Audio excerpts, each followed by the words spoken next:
അത് കൊള്ളാം. പെട്ടെന്ന് ആളെ പറഞ്ഞു വിട്ടപ്പോ ഞാൻ വിചാരിച്ചു എന്തെങ്കിലും അസുഖമായിരിക്കുന്നു. ഇവിടെ കളിവീടും വെച്ചിരിപ്പാ അല്ലേ? ഇത് കളിവീടൊന്നും അല്ല, നല്ല ഉഗ്രൻ പ്ലാനാ. ഇങ്ങോട്ട് വാ രേവതി മോളെ. മാധവൻ കുട്ടിക്കൊരു കാപ്പി ഒന്ന് എനിക്കും. ഇത് കേട്ടോ. എന്താ ഇത്? ഞാൻ ഐലൻഡിൽ എന്റെ രേവതി മോക്ക് പണിയാൻ പോകുന്ന വീടിന്റെ പുതിയ മോഡലാണ്. കൊള്ളാം. എങ്ങനെയുണ്ട്? നന്നായിട്ടുണ്ട്. ഇനി ഒരു ഹോസ്പിറ്റൽ കൂടി പണി. എഞ്ചിനീയറോട് അതിന്റെ പ്ലാൻ തയ്യാറാക്കാൻ പറഞ്ഞിരിക്കുക. എന്താ ഇങ്ങനെ പെട്ടെന്ന് തോന്നാൻ? പറയാം. അതിനാ തന്നെ ഞാനിപ്പോ വിളിപ്പിച്ചത്.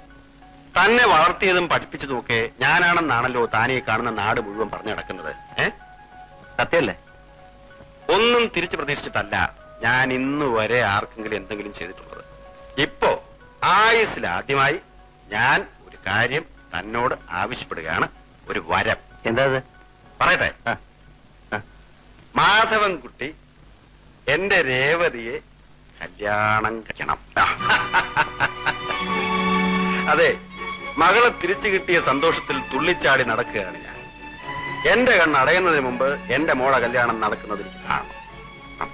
തന്നേക്കാൾ നല്ലൊരു ചെറുപ്പക്കാരനെ അവൾക്ക് വേണ്ടി കണ്ടുപിടിക്കാൻ എനിക്ക് കഴിയില്ല. അല്ല, രേവതിക്ക് അവളുടെ അഭിപ്രായം? എന്റെ മനസ്സിനെ ഇനി ഒരിക്കലും അവൾ വേദനിപ്പിക്കില്ലടോ. അതെനിക്ക് അറിഞ്ഞൂടെ? പക്ഷെ ബാലമ്മ ഹോസ്റ്റലിൽ നിന്ന് ഒരു കൂട്ടുകാരിയുടെ വീട്ടിൽ പോണു എന്ന് പറഞ്ഞു വന്നതാ രേവതി. തടയാൻ അവളുടെ മുത്തശ്ശനും കൂട്ടരും വരുമെന്നായിരിക്കും. ആ പേടി എനിക്കില്ല. ഇത്രയും കൊല്ലം എന്റെ മോളെ പിരിഞ്ഞ് മനസ്സ് നേറി കഴിഞ്ഞവനാണ് ഞാൻ. ഇനിയും അവളെ എന്നിൽ നിന്ന് പിരിക്കാൻ വന്നാലുണ്ടല്ലോ. അല്ലെങ്കിൽ അവൾ ഇവിടുന്ന് പോയിട്ട് വേണ്ടേ? എന്നെ വിട്ട് അവളിനി പോവില്ല. പറയുന്ന കേട്ടോ? കേട്ടു. എല്ലാം രേവതിയുടെ നന്മയ്ക്ക് വേണ്ടിയാണ്. ഇത്ര പെട്ടെന്നിങ്ങനെ അച്ഛന്റെ ആഗ്രഹമല്ലേ രേവതി? നമ്മളാരും അദ്ദേഹത്തെ വേദനിപ്പിച്ചുകൂടാ. ബാലമ്മവും പറഞ്ഞാൽ ഡോക്ടർക്കും അനുസരിച്ചല്ലേ പറ്റൂ. പെട്ടെന്നൊരു മറുപടി പറയണ്ട. ഇന്ന് മുഴുവൻ ഇരുന്ന് ആലോചിക്കണം. നാളെ എനിക്കൊരു മറുപടി തരണം. അത് സമ്മതം എന്നായിരിക്കണം. നാളെ ഈ തറവാട്ടിലെ പൂജാമുറിയിൽ വെച്ച് നിങ്ങൾ മോതിരം മാറുന്നത് എനിക്ക് കാണണം. പിന്നെയൊക്കെ നിങ്ങളുടെ സൗകര്യം പോലെ. കല്യാണം ഉറപ്പിച്ചു എന്നൊരു സമാധാനമെങ്കിലും എനിക്കുണ്ടാവുമല്ലോ. മാധവൻകുട്ടി ഇന്ന് പോയിട്ട് നാളെ എന്റെ മനസ്സ് തണുപ്പിക്കുന്ന ഒരു മറുപടിയുമായി തിരിച്ചു വരും.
ഇല്ലെന്തോ, എനിക്കതിന് കഴിയില്ല. തീർത്താ തീരാത്ത കടപ്പാട് എനിക്ക് ബാലമാവനോടുണ്ട്. ശരിയാണ്. പക്ഷേ ഇക്കാര്യത്തിൽ എനിക്ക് അദ്ദേഹത്തെ നിരാശപ്പെടുത്തേണ്ടി വരും. ബാലമാവന്റെ മനസ്സ് ഒരിക്കലും വേദനിക്കരുതെന്ന് പറയാറുള്ള ആളല്ലേ? എന്നിട്ടാണോ ഇങ്ങനെയൊക്കെ ചിന്തിക്കുന്നത്? രേവതി എനിക്ക് അങ്ങനെ കാണാൻ കഴിയില്ലെന്തോ. അത് മാത്രമല്ല, ഒരു പുരുഷന് ഒരായുസിൽ ഒരു സ്ത്രീയെ മാത്രമേ ആത്മാർത്ഥമായി സ്നേഹിക്കാൻ കഴിയൂ. തമ്മിൽ അറിഞ്ഞു തുടങ്ങിയപ്പോ മുതൽ എന്റെ മനസ്സിൽ ഇന്ദു മാത്രമേ ഉള്ളൂ. നശിച്ചുകൊണ്ടിരുന്ന എന്റെ കുടുംബത്തെ കരയ്ക്ക് കയറ്റിയത് ബാലമ്മാവനാണ്. അദ്ദേഹം ഉള്ളത് കൊണ്ടാണ് പട്ടിണി അറിയാതെ ഞങ്ങൾ വളർന്നത്. ഞാൻ കാരണം അദ്ദേഹത്തിന്റെ ആഗ്രഹം നടക്കാതെ വന്നാൽ അതൊരിക്കലും അദ്ദേഹത്തിന് സഹിക്കാനാവില്ല. എന്തു എന്റെ മുഖത്ത് നോക്കി പറയൂ. മനസ്സിലെ ദുഃഖം കടിച്ചമർത്തിക്കൊണ്ടല്ലേ നീ നിർബന്ധിക്കുന്നത്? നിനക്കെന്നെ മറക്കാൻ കഴിയോ? മറ്റൊരു ജീവിതത്തെ കുറിച്ച് ചിന്തിക്കാൻ കഴിയോ?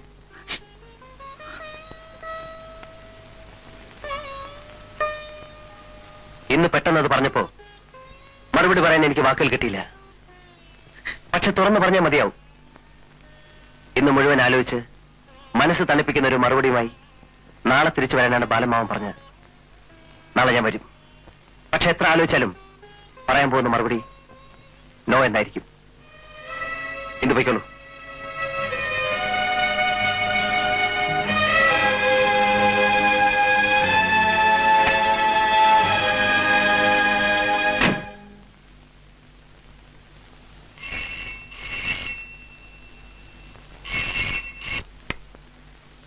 ഹലോ, അതെ, ബുക്ക് ചെയ്തിരുന്നു. സിസ്റ്റർ ഫ്ലോറ ഔട്ടർ സ്റ്റേഷനാണോ? ശരി, കോൾ ക്യാൻസൽ ചെയ്തേക്കൂ.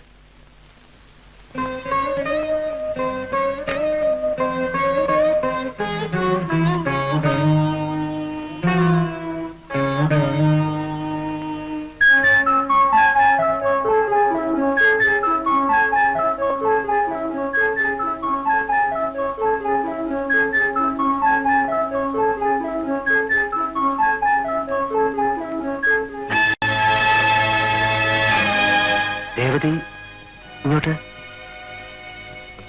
വരൂ.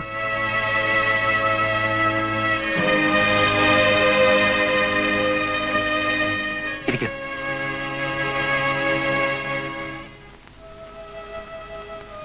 എന്താ രേവതി, വല്ലാതെ സുഖമല്ലേ? എന്തായാലും തുറന്നു പറയൂ. ഏയ്, എന്താ രേവതി, കരയാതിരിക്കൂ. രേവതി, നോക്കൂ. Tell me what's the matter. Revathi, Revathi. Revathi, Revathi, Revathi. I'm fed up. For Jesus' sake, എന്നെ അങ്ങനെ വിളിക്കാതിരിക്കൂ. ഞാൻ രേവതിയല്ല, ഞാൻ സൂസന്നയാണ്. രേവതിയുടെ കൂട്ടുകാരി സൂസന്ന. നീ എന്തായി പറയുന്നത്? സത്യം.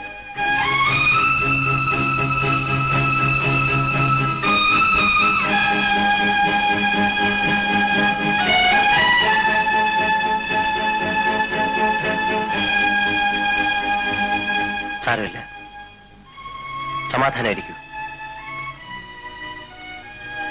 തൽക്കാലം ഈ രഹസ്യം നമുക്കിടെ മാത്രം ഇരിക്കട്ടെ. ധ്യാനം കഴിഞ്ഞ് 4 ദിവസത്തിനകം സിസ്റ്റർ ഫ്ലോറ തിരിച്ചു വരും. അവരോടുകൂടി ആലോചിച്ച് നമുക്കൊരു തീരുമാനം എടുക്കാം. പക്ഷേ നാളെ മോതിരം മാറുന്നതല്ലേ? അതോർത്ത് രേവതി, സോറി, സൂസനെ വിഷമിക്കണ്ട. ഇനി രേവതി ആയിരുന്നെങ്കിൽ തന്നെ എനിക്ക് ഈ ബന്ധത്തിൽ ബുദ്ധിമുട്ടുണ്ടായിരുന്നു. ഒരനിയത്തിയായിട്ടേ കുട്ടിയെ ഞാൻ കണ്ടിട്ടുള്ളൂ. എന്റെ മനസ്സിലെ കണക്കൂട്ടലുകൾ വേറെയാണ്. നാളത്തെ കാര്യം ഞാൻ മാനേജ് ചെയ്തോളാം. പിന്നെ വേറൊരു കാര്യം, ഈ മൂടി കെട്ടിയ മുഖവുമായി ബാലമാമന്റെ മുമ്പിൽ ചെന്ന ആ മനസ്സ് ഇപ്പോഴേ കിടന്ന് ആളാൻ തുടങ്ങും. Don't do that. Be careful.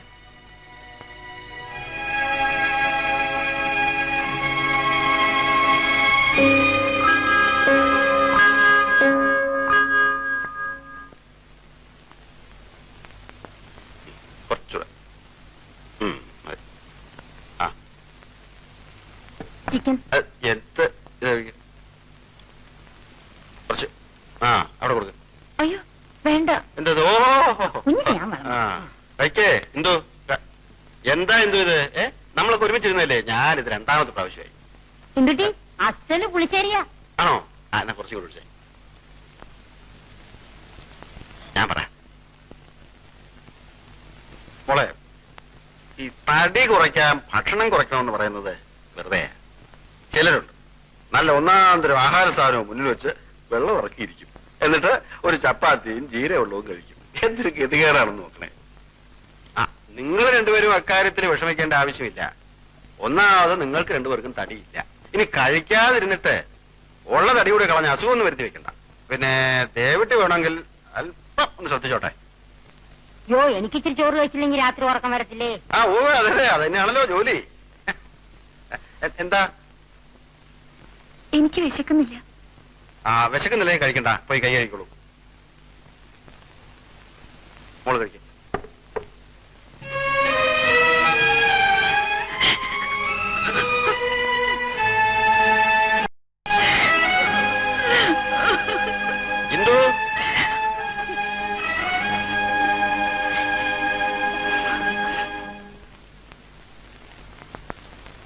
ബാലമാൻ വിളിച്ചോ?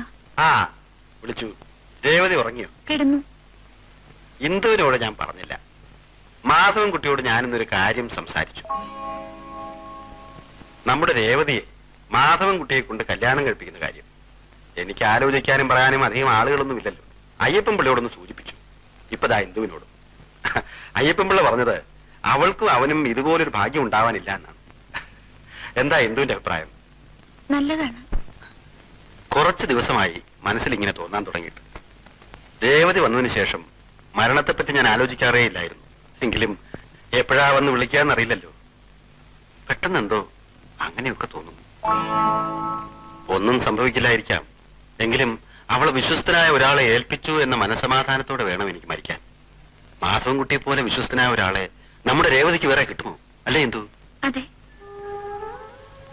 ജീവിതത്തിൽ ആശിക്കാൻ ഇനി ഒന്നുമില്ല എന്ന് കരുതിയിരിക്കുകയായിരുന്നു. മരണം 2 തവണ എന്നെ കൈവിട്ടപ്പോഴും ഞാൻ ദുഃഖിച്ചു. ഇനിയും ജീവിക്കണമല്ലോ എന്നോർത്ത്.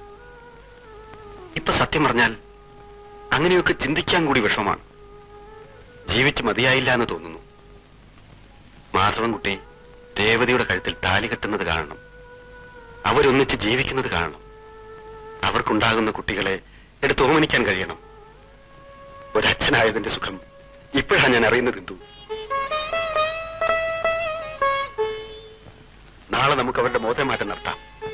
എന്നിട്ട് ഒരു ദിവസം മുമ്പേ കല്യാണവും നടത്തണം. എനിക്കിത് കാണാൻ ധൃതിയായി. ഒട്ടും വൈകാതെ തന്നെ നിന്റെ കല്യാണവും ഈ മുറ്റത്ത് വെച്ച് ഞാൻ നടത്തും. ആഗ്രഹങ്ങൾ സഫലമാകുന്നത് എന്തൊരു ഭാഗ്യമാണ്. ഇന്ദു പോയി കിടന്നോളൂ.